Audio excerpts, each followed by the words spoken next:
오늘 말씀은 마태복음 16장 15절에서 20절까지입니다. 이르시되 너희는 나를 구하려 하느냐? 시몬 베드로가 대답하여 이르되 주는 그리스도시요 살아계신 하나님의 아들이시니이다. 예수께서 대답하여 이르시되 바요나 시몬아 내가 복이 있도다. 이를 내게 알게 한 이는 혈육이 아니요 하늘에 계신 내 아버지이시니라. 또 내가 내게 이르노니 너는 베드로라. 내가 이 반석 위에 내 교회를 세우리니 음부의 권세가 이기지 못하리라. 내가 천국 열쇠를 내게 주리니 내가 땅에서 무엇이든지 매면 하늘에서도 매일 것이요 내가 땅에서 무엇이든지 풀면 하늘에서도 풀리리라 하시고, 이에 제자들에게 경고하사 자기가 그리스도인 것을 아무에게도 이르지 말라 하시느니라. 아멘. 오늘은 기독교 NCS 7번째 시간입니다. 교회 공동체라는 주제인데요, 깨닫게 하시는 하나님의 은혜가 풍성히 넘치는 줄로 믿으시기 바랍니다. 교회는 무엇일까요? 교회는 헬라어로 에클레시아라고 이야기를 합니다. 의미는요, 하나님의 부르심을 받은 자들, 그 모임이라고 이야기를 합니다. 흔히 교회다라고 하면 어떻게 받아들이시나요? 건물을 이야기합니다. 그래서 교회가 크다, 교회가 좋다라고 할 때 건물이 크다, 건물 거기 가니까 시설이 잘 돼 있다, 이렇게 이야기를 하는데요, 성경에 의하면 교회가 좋다, 교회가 건물이 크다 이게 아니라 교회에 대해서 좋다, 교회가 정말로 잘 돼 있다라고 하는 것은요, 성도 한 명의 성도들의 신앙을 이야기합니다. 교회가 크다라고 하는 것은요, 그러니까 모임 공동체의 믿음이 그렇게 신앙이 그만큼 굉장히 좋다라고 이렇게 이야기를 하는 것이 맞다라고 하는 거죠. 이것은 사도 바울의 서신서를 보면 우리가 좀 더 정확하게 알 수가 있는데요, 몇 편만 살펴보도록 하겠습니다. 갈라디아서, 빌립보서, 에베소서, 골로새서에 어떻게 이야기하고 있는가? 사도 바울은요, 이 서신서의 첫 부분에 수신자를 밝히고 있는데, 먼저 갈라디아서는 여러 교회들 이렇게 얘기하고 있고요, 빌립보서는 빌립보에 사는 모든 성도, 감독들과 집사, 그리고 에베소서는 에베소에 사는 성도들과 그리스도 예수 안에 있는 신실한 자들, 그리고 골로새서는 골로새에 있는 성도들, 곧 그리스도 안에서 신실한 형제들, 이렇게 이야기하고 있습니다. 갈라디아서에서 교회라고 지칭하는 무리를 빌립보서, 에베소서, 골로새서는 교회, 예수 안에 있는 자들, 부르심을 받은 자들을 교회라고 부르고 있는 것입니다. 다시 말하면 교회는 공동체다라고 하는 것이죠. 그러면 교회는 어떤 공동체일까요? 먼저 신앙 고백으로 세워진 공동체, 하나님이 세우신 교회인 줄로 믿습니다. 신약 성경에서 교회를 처음 언급한 그런 책이 있는데요, 그 책은 마태복음입니다. 오늘 본문인 마태복음 16장 15절 이하에 교회에 대해서 처음 언급하고 있습니다. 예수님께서 사람들이 자신을 누구라고 생각하느냐라고 제자들에게 질문하십니다. 그럴 때 제자들이 대답합니다. 누구는 세례 요한, 더러는 엘리야, 어떤 이는 예레미야와 같은 선지자라고 합니다 라고 대답을 합니다. 다시 말하면 사람들은 예수님이 누구인지 모르는 것입니다. 예수님께서는 다시 제자들에게 질문하십니다. 그러면 너희는 나를 누구라고 하느냐? 그럴 때 시몬 베드로가 대답을 하지요. 우리 본문 말씀 마태복음 16장 16절 말씀을 다시 한번 읽어보겠습니다. 시작. 시몬 베드로가 대답하여 이르되 주는 그리스도시요 살아계신 하나님의 아들이시니이다. 아멘. 이 고백은요, 시몬 베드로에게도 그리고 오늘날 우리에게도 아주 중요한 고백입니다. 예수님께서는 이 고백 위에 내 교회를 세우시겠다라고 이렇게 말씀해 주셨습니다. 18절 말씀에 보면 너는 베드로라, 이 반석 위에 내 교회를 세우리니 라고 말씀하셨는데요, 여기에서 말씀하시는 반석은 베드로가 한 고백을 의미합니다. 이것은 베드로의 신앙 고백 위에 주님의 교회를 세우시겠다라고 하는 말씀인 것입니다. 다시 말해 베드로와 같은 신앙 고백을 하는 사람들이 모여서 교회를 이루고 공동체로 세워진다라고 하는 것입니다. 주는 그리스도시요 살아계신 하나님의 아들이십니다 라는 고백은 그래서 참으로 중요합니다. 영혼을 구원하고 교회의 초석을 놓는 아주 역사적인 고백이기 때문에 그렇습니다. 그런데 우리는 간과하지 말아야 되는 사실 하나가 있습니다. 어떤 이들은요, 와, 베드로의 신앙이 대단하다, 베드로의 믿음이 대단한데 하면서 베드로를 부각시킵니다. 그렇게 이 말씀을 묵상을 합니다. 그러나 베드로가 부각이 되는 것이 아니라 베드로에게 이런 고백을 할 수 있도록 한 분이 누구인지 우리는 분명히 알아야 됩니다. 예수님께서는 17절 하반절에서 이렇게 말씀합니다. 내게 알게 한 이는 혈육이 아니요 하늘에 계신 내 아버지시니라 라고 말씀합니다. 그러니까 예수님이 누구인지 정확하게 고백하는 것 참 중요한데요, 이것이 사람의 의지가 아니다라고 하는 겁니다. 성령의 감동으로 깨닫게 하시고 또한 하나님 아버지께서 이런 고백을 할 수 있도록 역사하시는 줄 믿으시기 바랍니다. 교회는 이러한 고백 위에, 이러한 신앙 고백 위에 세워진 공동체입니다. 구약 시대를 보면 하나님의 백성이 되려면 아브라함의 후손이어야 했습니다. 그러나 예수님이 오신 후에는 하나님의 백성은 혈통이 아니라 이 신앙 고백 위에, 이 신앙 고백으로 하나님의 백성이 되는 줄로 믿습니다. 그런데 사도 바울이 로마서 6장 6절에서 9절 말씀에 보면 아브라함의 후손이어야 해도 모두 다 하나님의 백성이 되는 것이 아니다라고 얘기합니다.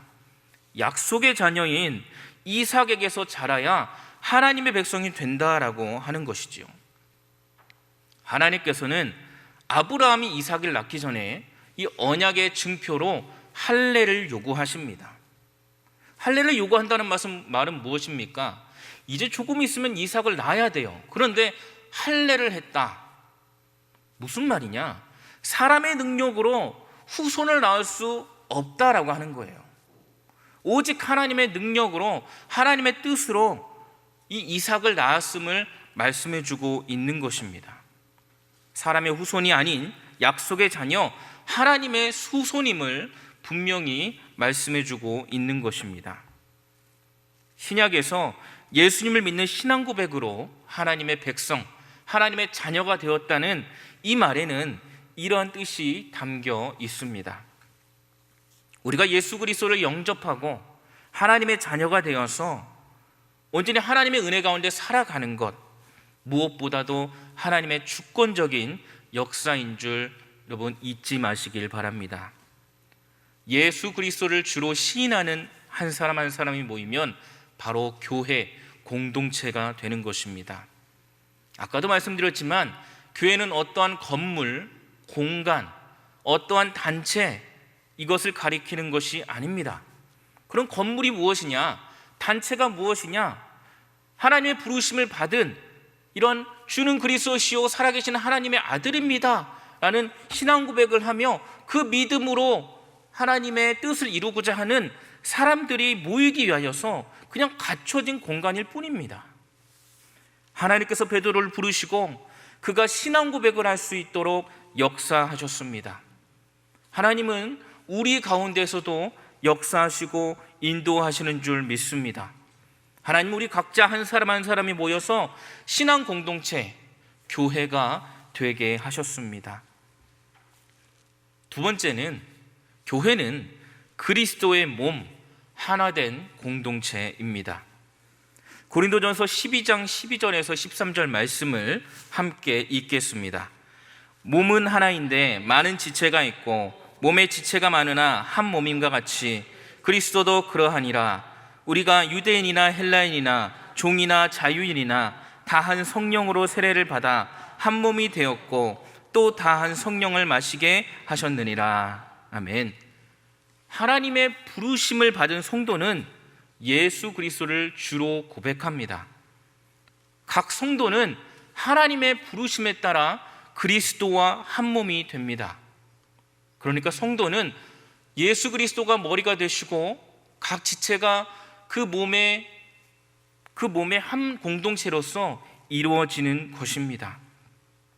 예수 그리스도의 한 몸이 되는 전제는요, 어떠한 종족, 어떠한 나라, 어떠한 민족이 아닙니다. 유대인이 아니어도 헬라인이 아니어도 종일지라도 자유인일지라도 이방인일지라도 한 성령으로 세례를 받아 주는 그리스도시요 살아계신 하나님의 아들입니다 라는 고백을 믿음으로 한 몸이 되는 줄 믿으시기 바랍니다. 교회가 그리스도의 몸이라는 것은 에베소서에서도 말씀합니다. 에베소서 1장 22절에서 23절 말씀을 제가 읽어드립니다. 또 만물을 그의 발 아래에 복종하게 하시고 그를 만물 위에 교회의 머리로 삼으셨느니라.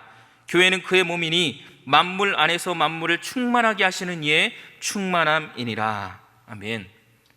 교회가 그리스도의 몸으로 부르심을 받았는데요, 성경은 하나님의 사람, 하나님의 자녀를 각각 떼어서 말씀하고 있지 않습니다. 한데 묶어서 함께함으로 교회다라고 이렇게 말씀합니다. 그래서 에베소서 4장 25절 말씀에 보면 우리가 서로 지체가 됨이라 라고 이렇게 말씀하고 있습니다. 그를 만물 위에 교회로 세우셨느니라. 아까 읽은 에베소서 1장 22절에서 23절 말씀에 말씀하고 있는데요, 그는 누구냐? 교회의 머리 되시는 그는 누구냐? 아까도 잠깐 언급했지만 바로 예수 그리스도입니다. 예수님께서 교회의 머리가 되시고 우리는 각자 그 몸을 이루는 지체가 되는 것입니다. 그런데 각자라고 해서 서로 떨어져서 어떠한 일을 하는 것 아닙니다. 하나된 밀접한 관계를 통하여서 하나님이 교회를 통해서 이루고자 하는 일을 해나가야 하는 것입니다. 예수님께서는 교회의 머리가 되십니다. 그렇기 때문에 예수 그리스도의 그런 몸으로서, 교회의 몸으로서 살아가는 우리들은 무엇보다도 예수님 중심으로 살아야 될 줄로 믿습니다. 에베소서 3장 9절에서 10절 말씀은 만물을 창조하신 하나님 속에 영원부터 감추어졌던 비밀의 경륜을 이제 나타나겠다라고 이렇게 말씀하고 있습니다. 무엇을 통해서 나타나신다는 건가요? 바로 교회로 말미암아, 교회를 통해서입니다. 하나님의 가장 귀한 뜻, 감추어진 보화와 같은 이런 비밀을 바로 교회를 통해 알리신다라고 하는 것입니다. 하나님은 그 일을 그리스도를 주라 고백하는 그런 신앙 공동체, 믿음의 공동체를 통하여서, 교회를 통하여서 이루시는 것입니다. 교회에서는요, 하나님의 역사가 개개인의 노력으로 이루어지지 않습니다. 때때로 우리가 생각할 때 내가 열심히 하면, 내가 열심히 기도하고, 내가 열심히 전도하고, 내가 열심히 하면 내가 하는 그런 열심을 볼 수가 있습니다. 그런데요, 생각해 보세요. 나만 열심히 하면 문제가 생깁니다. 어떤 문제가 생기냐? 성령이 충만하여서 열심히 하였는데 어느 순간에 왜 나만 열심히 하지? 하는 그런 생각도 들고요. 내가 이렇게 열심히 하는데 왜 우리 공동체는 가만히 있지? 하는 불만도 생기고요. 내가 열심히 하는데 왜 나만 열심히 하느냐라는 문제도 생기지만은 공동체를 바라볼 때 공동체 함께 힘을 쏟아서 하나님의 일을 해나가는 것이 아니라 잘못하여서 어떤 성과가 났다라고 한다면 내가 잘났다, 내가 잘해서 그래 라고 생각하는 그런 오역을 하기도 합니다. 하나님의 역사는 무엇보다 공동체 가운데, 그런 밀접한 관계 가운데 이루어지는 줄 믿으시기 바랍니다. 교회는 그래서 공동체로서 움직일 때 맡겨진 사명을 잘 감당할 수가 있습니다. 때문에 교회는 무엇보다 하나됨을 힘써야 합니다.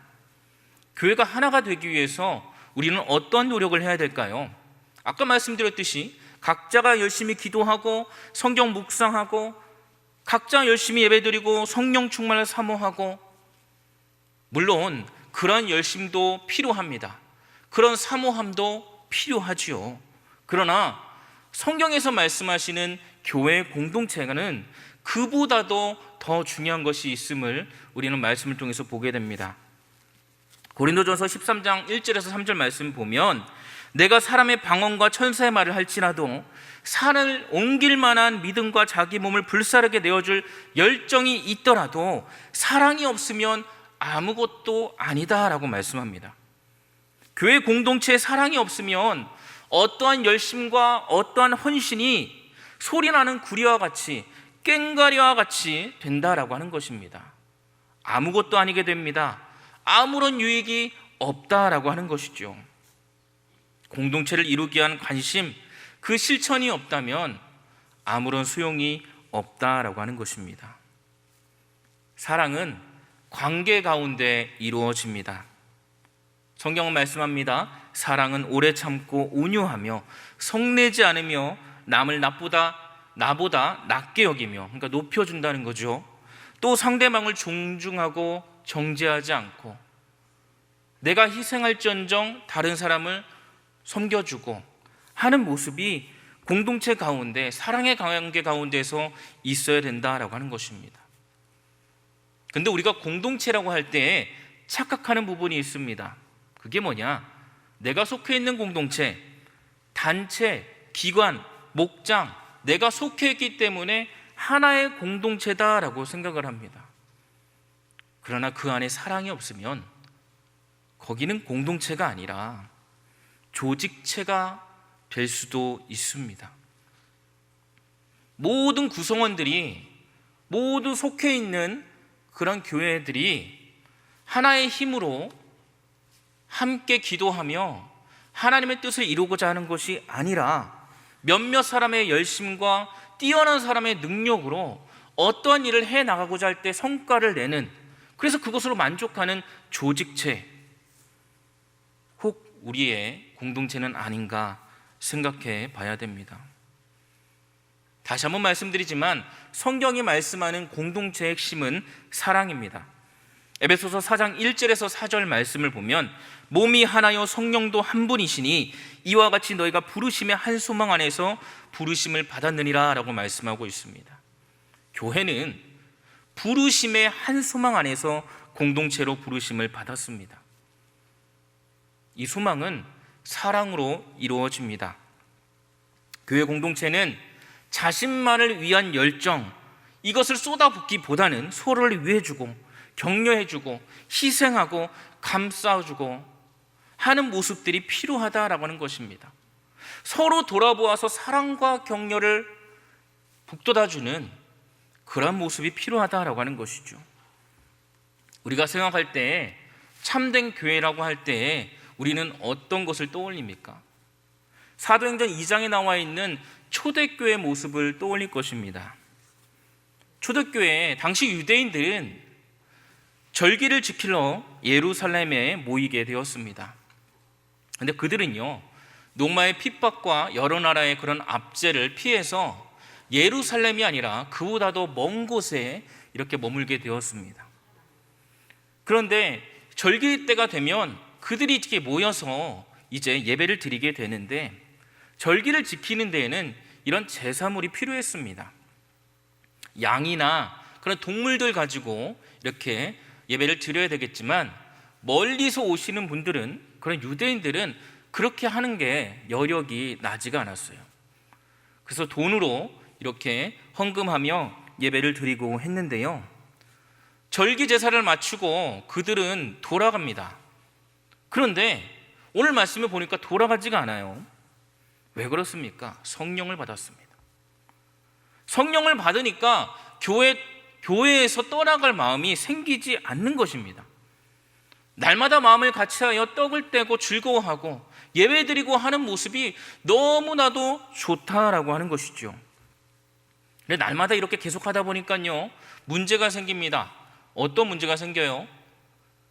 집에서 떠나올 때 가지고 왔던 그런 수중에 있는 돈들이 다 떨어지게 됩니다. 먹을 것도 없게 됩니다. 그런데 기적이 생깁니다. 무슨 기적이 생기냐? 모든 물건을 서로 통용하고 재산과 소유를 팔아서 각 사람의 필요를 따라 나눠주고 날마다 마음을 같이하여 기쁨과 순전한 마음으로 떡을 떼고 예배를 드리는 일이 생겨납니다.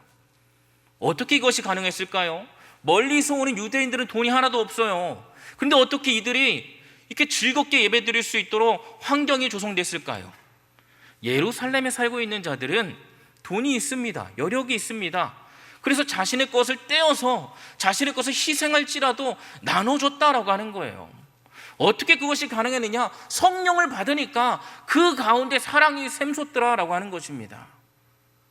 사랑하는 여러분, 공동체가 사랑의 핵심이다. 내가 성령 충만하다고 한다면 무엇보다도 우리 가운데 이러한 마음이 충만하게 넘쳐될 줄로 믿습니다. 기적 아닌가요? 내 것을 포기하고 남을 챙겨주는데 그 안에 불평불만이 없어요. 내 재산이 줄어가는데 그래도 날마다 떡을 떼며 기쁨과 순전한 마음으로 하나님을 예배합니다. 여러분, 이러한 교회, 이런 공동체가 우리 교회가 되어야 되지 않을까요? 기적은 하늘을 붕붕 날아다니고 바다 위를 걷고 이런 것이 기적이 아닙니다. 사실 우리는 이미 기적을 체험했습니다. 무슨 기적인가요? 나 같은 죄인을 죽을 수밖에 없는 내가 살아있다는 거예요. 내 안에 생명이 있다라고 하는 것입니다. 어떻게 그것이 가능합니까? 하나님께서 자신의 모든 것을 내어주심으로 내 안에 생명을 주셨다라고 하는 거예요. 내가 무슨 일을 했기에요? 내가 무슨 공로가 있기에 하나님이 나를 그렇게 귀히 여기셨습니까? 왜 예수님이 나를 위해서 십자가를 지셨나요? 예수님의 피값으로 세우는 교회 들어보셨죠? 그렇습니다. 예수님의 피값으로 우리는 생명을 얻게 되었습니다.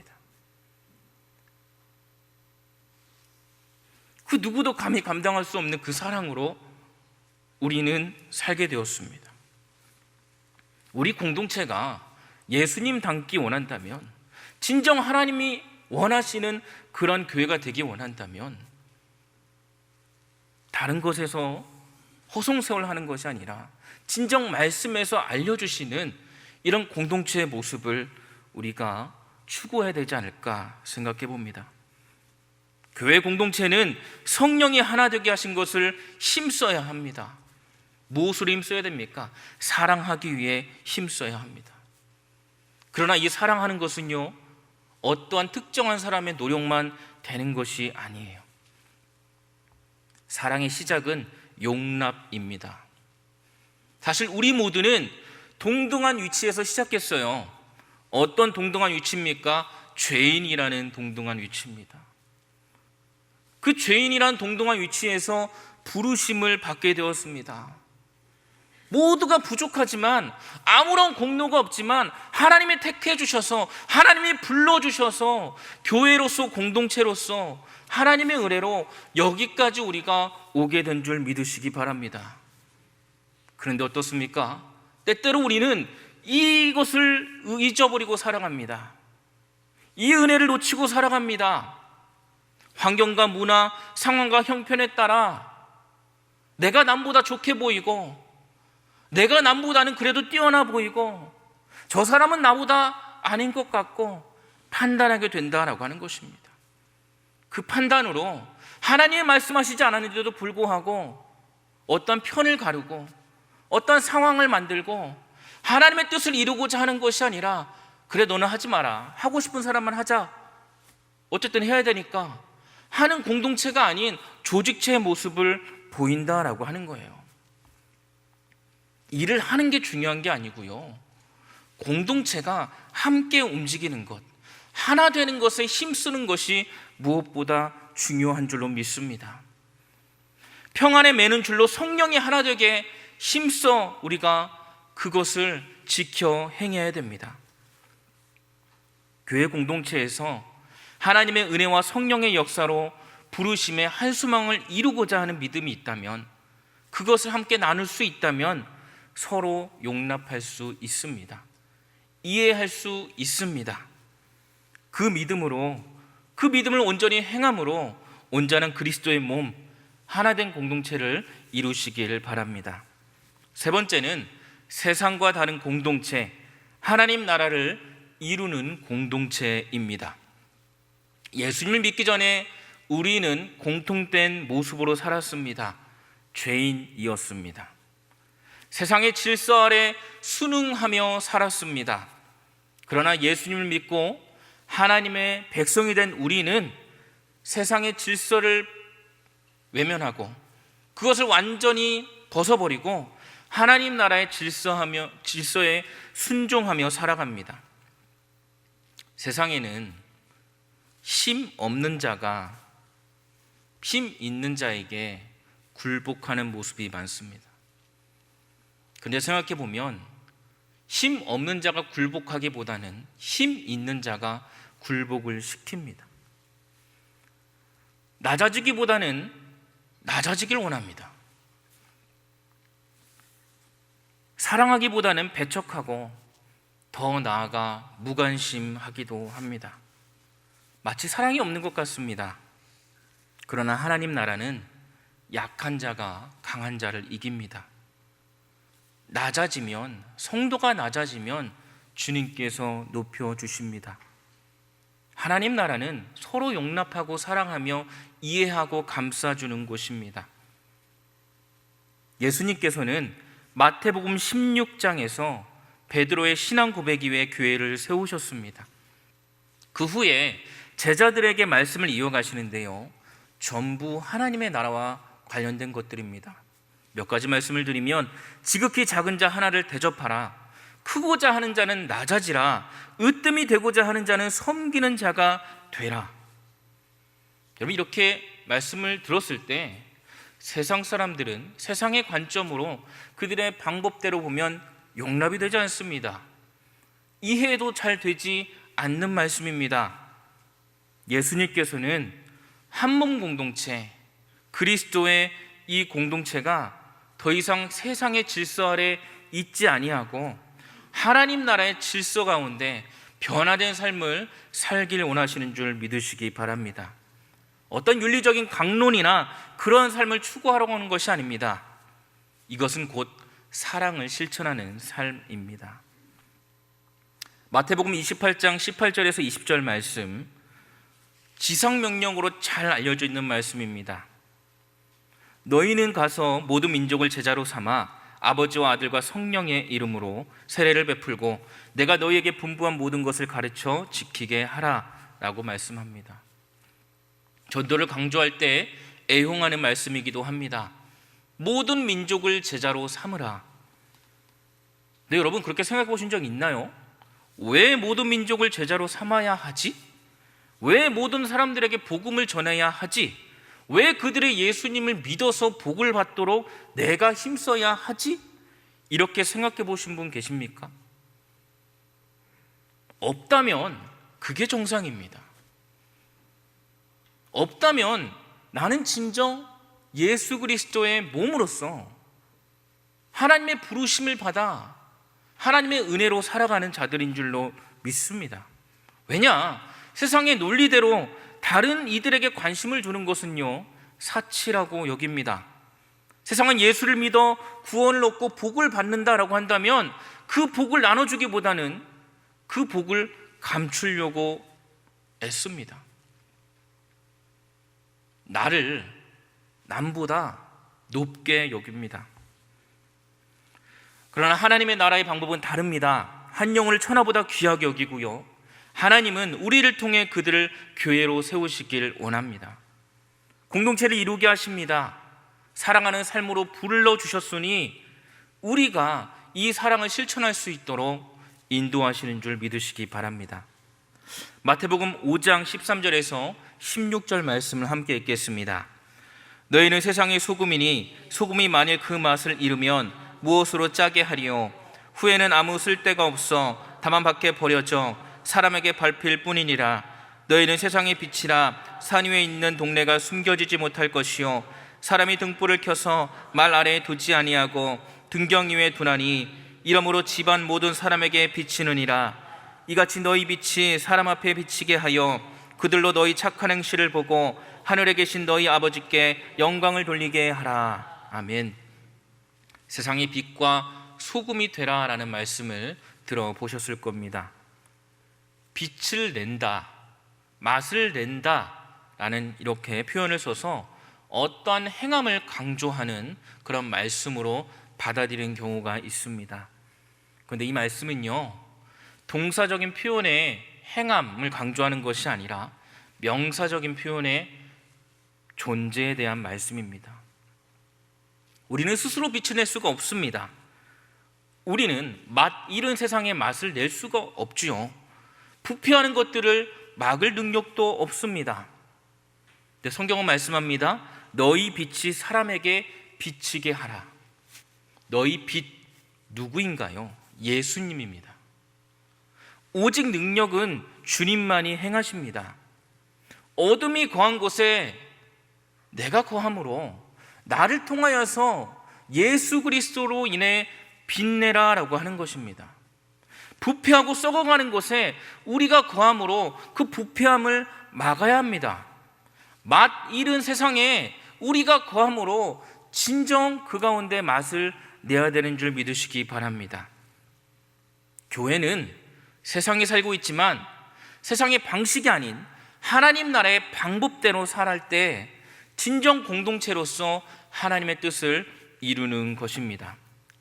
세상의 질서와 다른 질서 속에 있는 삶의 모습이 무엇인지 우리가 바르게 분별하여서 세상에 보여주는 그런 거룩한 공동체가 바로 교회입니다. 마지막으로 교회는 어떤 공동체일까요? 순종하는 공동체, 하나님 나라를 보여주는 공동체입니다. 하나님의 부르심을 받아 모인 교회가 공동체가 아닌 조직체가 되면 곤란합니다.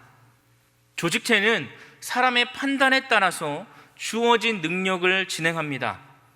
뛰어난 몇몇 사람으로도 충분히 그 일을 행할 수 있다라고 한다면 모든 구성원이 함께 노력하지 않아도 됩니다.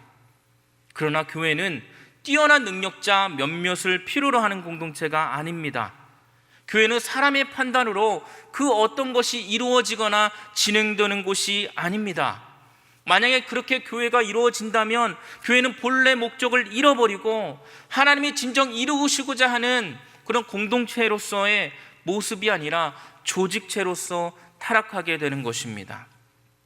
교회는 느리더라도 더디더라도 함께 일을 해나가는 공동체입니다. 누군가가 뒤처진다면 앞서가는 자가 끌어줄 수 있는 곳이 교회가 되어야 됩니다. 나 먼저 갈게, 천천히 와 하는 것이 아니에요. 내가 늦더라도 같이 가는 곳이 교회입니다. 본문에서 말씀하고 있듯이 교회를 세우신 분은 바로 하나님입니다. 하나님은 성도들을 불러주셨습니다. 한 성령 안에서 부르심의 한 수망을 따라서 공동체로 불러주셨습니다. 하나님은 이 공동체를 통하여서 온전한 하나님의 뜻을 이루시는 줄 믿으시기 바랍니다. 세상과 교회는 분명히 다릅니다. 세상에 사람의 어떤 판단으로 무언가 진행될 수 있다고 하지만 교회는 하나님의 인도하심으로, 성령의 역사하심으로 온전히 하나님께서 주관하실 때 그 뜻이 온전히 이루어지는 줄 믿으시기 바랍니다. 우리의 신체는 아무리 능력이 뛰어나다라고 해서 머리가 명령하지 않는데도 따로 움직일 수가 없습니다. 만약 머리는 팔을 움직여라 하는데 다리를 움직인다라고 한다면 그분은 어떻게 될까요? 빨리 병원에 가보셔야 됩니다. 머리로부터 명령을 하달받을 때 그대로 움직일 수 있는 것이 우리의 신체입니다. 근데 우리가 이렇게 알고 있음에도 불구하고 정말 그리스도의 몸으로서 교회의 머리가 되시는 예수님이라고 고백하면서도 불구하고 예수님이 명령하시는데 따르지 않는 경우가 있습니다. 때때로 교회 안에서 하나님의 말씀이 아닌, 하나님의 뜻이 아닌 어떤 지체들의 뛰어난 열심, 능력을 인해서 무언가 큰 일을 할 수 있다라고 생각을 합니다. 10명이 있으면 100명이, 100명이 있으면 1000명이, 1000명이 있으면 10,000명이, 그 이상이 모여 있을 때 교회가 어떤 큰 영향력을 끼칠 수 있다라고 생각을 합니다. 그런데요, 우리는 종종 매스컴에서 이런 교회들의 안타까운 소식을 듣게 됩니다. 많은 사람들이 교회로 모였는데, 많은 사람들이 공동체로 모였는데, 세상의 빛과 소금, 정말 어둡고 캄캄한 세상을 환히 빛나게 하는 것이 아니라 오히려 세상 사람들의 근심이 되고 문제를 양산하게 되는 그런 안타까운 모습, 하나님 나라를 확장시키는 것이 아니라 닫게 만드는 그런 모습을 우리는 보게 됩니다. 교회는 능력이 있는 사람들이 많이 모인다고 하여 좋은 교회가 아닙니다.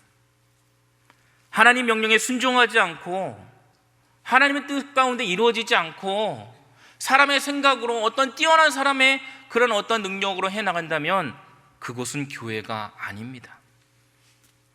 교회는 내가 무언가를 하는 것이 아니라 순종을 요구하는 것입니다.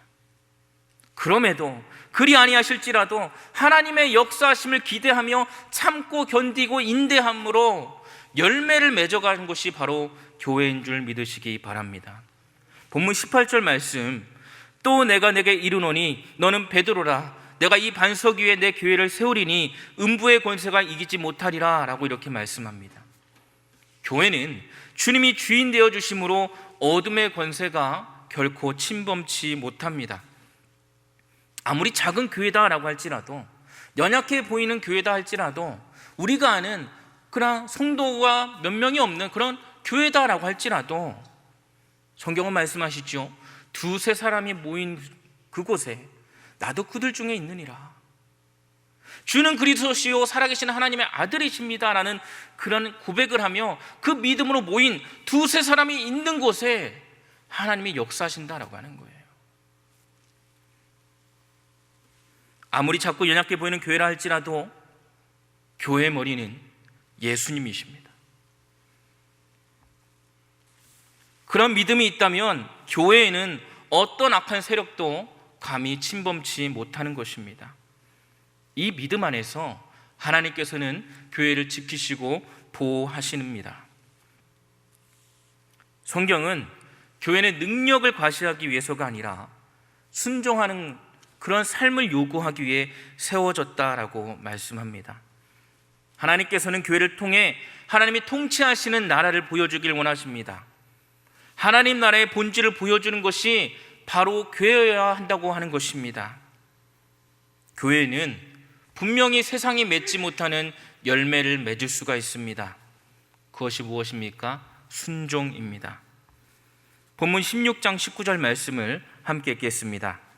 내가 천국 열쇠를 내게 주리니 내가 땅에서 무엇이든지 매면 하늘에서도 매일 것이요 내가 땅에서 무엇이든지 풀면 하늘에서도 풀리라 하시고, 예수님은 베드로의 신앙 고백을 들으시고 그 고백 위에 교회를 세우시고 천국 열쇠를 맡기겠다라고 말씀하셨습니다. 하나님은 천국 열쇠를 주는 그리스도시요 살아계신 하나님의 아들임을 고백하는 모든 교회에게 주신 줄로 믿으시기 바랍니다. 교회가 복음을 전파함으로 모든 민족 사람들이 하나님 나라에 들어올 수 있도록 교회를 통해 역사하십니다. 예수님은 이 말씀을 하시고 제자들에게 벼랑간 이제 내가 고난을 받고 죽게 될 것이다 라고 이야기를 하십니다. 그럴 때 베드로가 나서서 예수님을 붙들고 항변합니다. 절대 그 일이 예수님께 미치지 않을 것입니다 라고 이렇게 말합니다. 그럴 때 예수님은 어떻게 하세요? 우리가 일반적으로 생각할 때는 야, 역시 너 베드로 너밖에 없다 이렇게 하지 않겠습니까? 근데 예수님은 베드로를 꾸짖으셨습니다. 그리고 말씀하시지요. 누구든지 나를 따라오려거든 자기를 부인하고 자기 십자가를 지고 나를 따를 것이니라. 무슨 말씀인가요? 순종에 대해서 말씀하고 계시는 겁니다. 하나님의 부르심을 입어 모인 거룩한 공동체, 이 교회가 진정 하나님의 뜻을 이루기 위해서는 무엇보다 순종하는 자세가 필요합니다.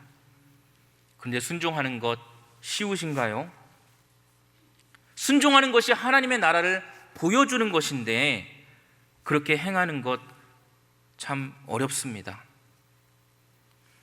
이 사건 이후에 예수님께서는 누구든지 대접을 받으려거든 먼저 대접하라. 으뜸이 되고자 하는 자는 섬기는 자가 되라 라고 가르쳐 주십니다. 보통 사람의 상식으로, 세상에 살았던 방식으로는 절대 이해할 수가 없고 용납하기는 더더욱 힘이 듭니다. 그런데 이 말씀을 통하여서 하나님의 나라가 어떤 곳인지 우리에게 보여주는 줄 믿으시기 바랍니다. 교회가 진정 하나님의 나라를 보여주는 공동체라면 그 안에서 이러한 섬김이, 이런 희생이, 이러한 사랑의 실천의 노력이 필요하다라고 하는 것입니다. 섬김도 쉽지 않습니다. 때론 다른 사람의 짐을 짊어져야 될 때가 있습니다. 다른 사람의 필요를 채워줘야 될 때가 있습니다. 나보다 남을 더 생각해야 될 때가 있습니다. 이런 모습들을 생각할 때 외면하고자 합니다. 순종함에도 그렇지 못하다라고 하는 것이죠. 그러나 교회라면, 교회 공동체라면 온전히 순종해야 될 줄로 믿습니다.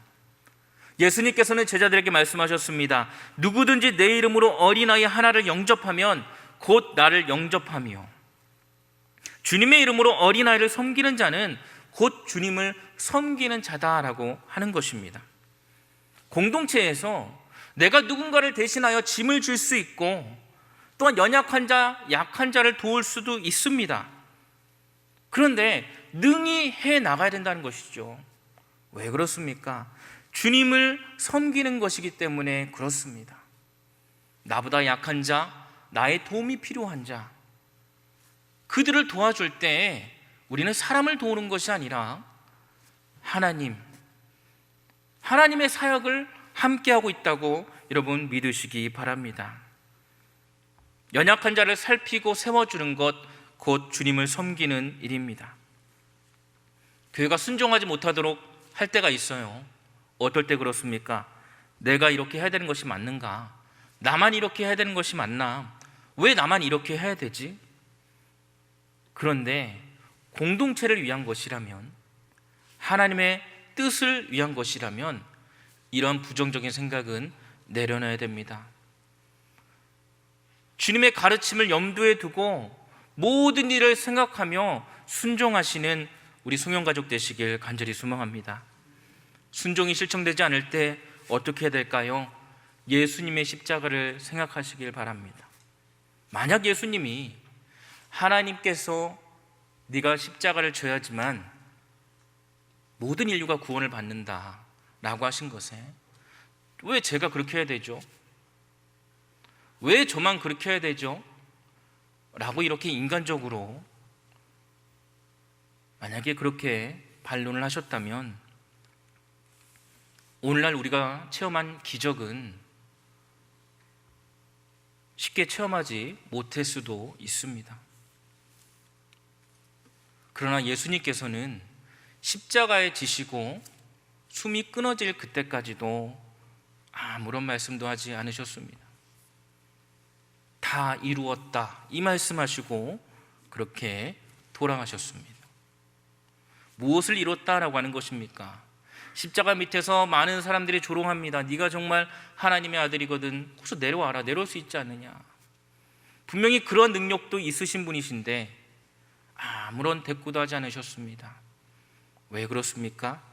그런 예수님의 희생이, 예수님의 그런 순종이 엄청난 일, 우리를 구원하는, 우리에게 기적과 같은 삶을 선물하는 그런 놀라운 일을 행하심을 알기 때문에 그렇습니다.